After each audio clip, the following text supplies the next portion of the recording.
এই দেখো আজকে কি রান্না করবো, ঝিঙ্গা রান্না করব। ঝিঙ্গা সর্ষে বাটা দিয়ে যে সর্ষে বেটে রেখেছি, সর্ষে কাঁচা লঙ্কা পোস্ত নেই আজকে। ঝিঙ্গা সর্ষে বাটা দিয়ে করব। আর এই যে ডিম ডিম রান্না করব। ডিম ছাড়িয়ে আলু সিদ্ধ করে রেখে দিয়েছি। ওই যে ডিমের মশলা বেটে রেখেছি, পেঁয়াজ আদা রসুন।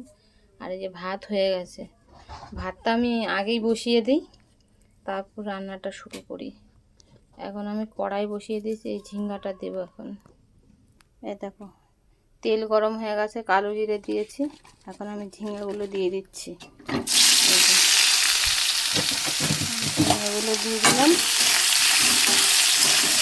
নুন হলুদ দিয়ে ঢাকা দিয়ে দেবো। এই হয়ে যাবে, তারপরে সর্ষে কাঁচা লঙ্কা বাটাটা দেবো। আর এদিকে কড়াই বসিয়ে দিয়েছি ডিমের ঝোলের।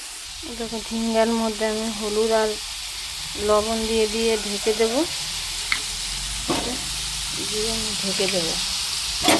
ঢেকে দিলে নরম হয়ে যাবে, তখন আমি সর্ষে বাটা কাঁচা লঙ্কা দিয়ে বেটে রেখেছি ওইটা দেবো, ঢেকে দেবো।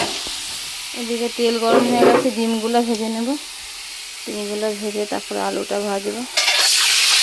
ডিম দিয়ে দিচ্ছি। ডিম আলু একসাথে ভাজলেও খেতে নেই, একসাথেই ভেজে নিই। ভেজে এর মধ্যে মশলা দিয়ে দেবো। তেলটা খুব গরম হয়ে গেছে, তারপর ডিমগুলো ভাজা হয়ে গেছে। এই ঝিঙ্গাটার এখন ঢাকা দিয়ে দেবো। এই ডিম আর আলুর মধ্যে একটু নুন হলুদ দিয়ে দিচ্ছি। ভাজা ভাজা হলে আমি মশলাটা দিয়ে দেবো। মশলা বেটে রেখে দিতে একবারে কষিয়ে দেবো। ডিমটা আলুটা ভাজা হোক, তারপরে দেবো মশলা। এটাকে ঝিঙ্গা আলুটা পুরো, ঝিঙ্গাটা পুরো নরম হয়ে গেছে। আমি সর্ষে বাটাটা দিয়ে দেবো। এই দেখো পুরো নরম হয়ে গেছে, তেলও ছেড়ে দিয়েছে দেখো ঝিঙ্গাটা। আর এদিকে যে ডিমটা, ডিম আলু ভাজা হয়ে গেছে একসাথে, পুরোটা খুব সুন্দর ভাজা হয়ে গেছে। মশলাটা দেবো, মশলাটা দিয়ে দিলাম। একটু মশলা দিয়েছি, মশলাটা দিয়ে দিলাম। নুন হলুদ দিয়ে দেবো।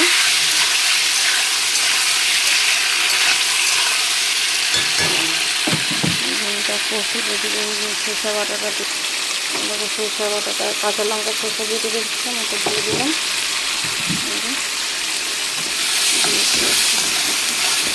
এতে আমি জল দেবো না, ঢেকে দেবো, নাড়াচাড়া দিলেই হয়ে যাবে, একদম জল দেবো না।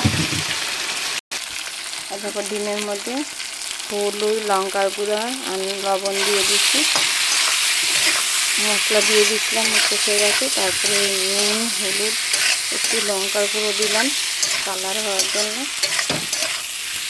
আর একটু কষিয়ে তারপরে জলটা আমি দেবো। দেখো ঝিঙ্গা শসা বাটা দিয়ে যে হয়ে গেছে, একটু চিনি দিয়ে দিলাম। দেখো এটা বললাম না, ঢেকে দিলেই গলে যায়, না ফোঁটা জল দেয়নি। সর্ষে বাটা দিয়ে ঢেকে দিয়েছিলাম। ঝিঙ্গা সর্ষে কাঁচা লঙ্কা বাটা দিয়ে ঝিঙ্গা পোস্ত হয়ে গেছে। আমার ঝিঙ্গা পোস্ত রেডি আমার। এদিকে যে ডিম আলু সব মশলা দিয়ে সব কষানো হয়ে গেছে, এবার জল দিয়ে দেবো।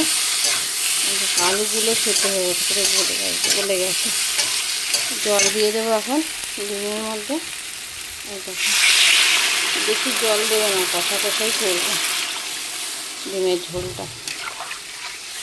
ফুটলে চিকেন মশলা দেবো, তাহলে ডিমের ঝোলটা চিকেন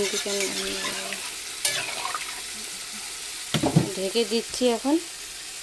দেখো ঝিঙ্গা পোস্তটা হয়ে গেছে, যে বাটিতে নামিয়ে নিয়েছে, দেখেছো।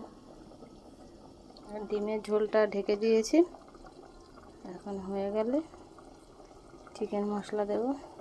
দেখো ডিমের ঝোলটা হয়ে গেছে, আমি একটু চিকেন মশলা দেবো। চিকেন মশলাটা দিয়ে দিলাম।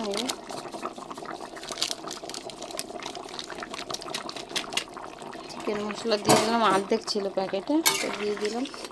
দিলে ভালো হয় খেতে। ডিমের ঝোল, ঝিঙা পোস্ত, এই পোস্ত না, এই সর্ষে বাটা দিয়েই করেছি। আর ভাত, এই রান্না হয়েছে আজকে। ডিমের ঝোলটাও হয়ে গেছে আমার। দেখো কালারটা কি সুন্দর এসছে। হয়ে গেছে আমার আজকের মতন এইটুকুই।